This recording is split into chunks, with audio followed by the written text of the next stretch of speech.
మాజీ సీఎం జగన్ రెడ్డి ఇప్పుడు ఏం చేస్తున్నారు? తాడేపల్లిలో తక్కువ, బెంగళూరులో ఎక్కువగా ఉంటున్నారని ఆయన షెడ్యూల్ను బట్టి తెలుస్తోంది. మరి జగన్ కమిట్మెంట్స్ ఏంటి? ఆయన ఇచ్చిన హామీలేమిటన్నది కూడా పెద్ద ప్రశ్నే అవుతుంది. ఆయన ఏం చెయ్యాలనుకుంటున్నారో క్లారిటీ లేక వైసీపీ క్యాడర్ కొంత అయోమయానికి గురవుతోన్న మాట కూడా నిజమే. అసెంబ్లీ ఎన్నికల్లో వైసీపీ ఘోర పరాజయం పాలైంది. కేవలం 11 స్థానాలకి పరిమితమైంది. అయినా సరే జగన్ ఎక్కడా నిరాశ చెందలేదు. రాజకీయాల్లో ఓటమి గెలుపులు సహజమని డిసైడ్ అయ్యారు. ఓడిపోయిన మొదటి రోజు నుంచే ఆయన జనంలోకి రావాలని డిసైడ్ అయ్యి ఆ దిశగా అడుగులు వేశారు. తమ పథకాలను కాపీ కొట్టి సూపర్ 6 అంటూ టీడీపీ ప్రకటించుకుందని ఎన్నికల ముందే చెప్పిన జగన్ రెడ్డి ఓటమి తర్వాత ఆ దిశగా మొదటి అడుగు వేశారు. సూపర్ 6 అమలు జరపటం లేదంటూ జనంలోకి వెళ్లి చెప్పాలనుకున్నారు. దానికోసం కొన్ని కార్యక్రమాలు కూడా నిర్వహించారు. గుంటూరు మిర్చి యార్డ్లో రైతులను పరామర్శించేందుకు జగన్ వెళ్లినప్పుడు వచ్చిన జనాన్ని చూస్తేనే ఆయనకున్న పాపులారిటీ అర్థమవుతుంది.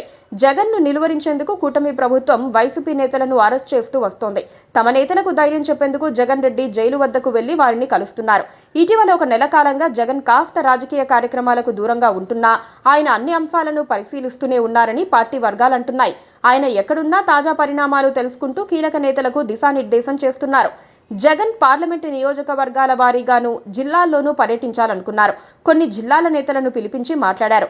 ఎక్కడో షెడ్యూల్ కొంచెం డిస్టర్బ్ అయిన మాట వాస్తవం. అయితే మొత్తం ప్రోగ్రామ్ను రీషెడ్యూల్ చేయడంలో జగన్ టీం బిజీగా ఉంది. సంక్రాంతి తర్వాత జగన్ జిల్లాల పర్యటన ఉంటుందని ప్రకటించి ఉగాది దాటినా జగన్ బయటకు రావటం లేదని ఆరోపించే వారికి గట్టి సమాధానం చెప్పే విధంగా ఆ షెడ్యూల్ ఉంటుందని పార్టీ వర్గాలు చెబుతున్నాయి. జగన్ ఒక్కసారి రోడ్డు మీదకు వస్తే కూటమి ప్రభుత్వానికి మాస్ వార్నింగేనని వాళ్ళు చెబుతున్నారు. ఒక అంశం వైసీపీకి అడ్వాంటేజ్ గాను, జగన్ నాయకత్వానికి ప్రతీకగాను నిలుస్తోంది. స్థానిక సంస్థల ఉప ఎన్నికల్లో వైసీపీ విజయబేరి మోగించింది. క్షేత్రస్థాయిలో జగన్ కోటను బద్దలు కొట్టడంలో టీడీపీ విఫలమైంది. దాంతో గ్రామీణ జనం జగన్తోనే ఉన్నారన్న ఫీలింగ్ వచ్చేసింది. విపక్షానికి పరిమితమైన వైసీపీకి ఆ ఎన్నికల ఫలితాలు ఓ టానిక్ గా ఉపయోగపడుతున్నాయి. పైగా జగన్ ఊరకే కూర్చునే నేత కాదు, ఒకప్పుడు పాదయాత్ర చేసి మారుమూల గిరిజన తాండాలకు కూడా వెళ్లిన నాయకుడాయన. అందుకే ఉత్తరాంధ్ర గిరిజనంలో ఆయనకు మంచి ఫాలోయింగ్ ఉంది. ఇప్పుడు కూడా రిమోట్ ఏరియాలను టచ్ చేస్తూ జగన్ పర్యటనలు ఉండే విధంగా ఆయన షెడ్యూల్ రూపొందుతోందని పార్టీ వర్గాలంటున్నాయి. జిల్లా పర్యటనలంటే ప్రధాన పట్టణాల్లో కాన్వాయ్ పై తిరుగుతూ చేతులూపుకుంటూ వెళ్లటం కాదని, ఖచ్చితంగా ప్రతి ఒక్క కార్యకర్తను పలుకరించే విధంగా ఆ టూర్ ఉంటుందని చెబుతున్నారు.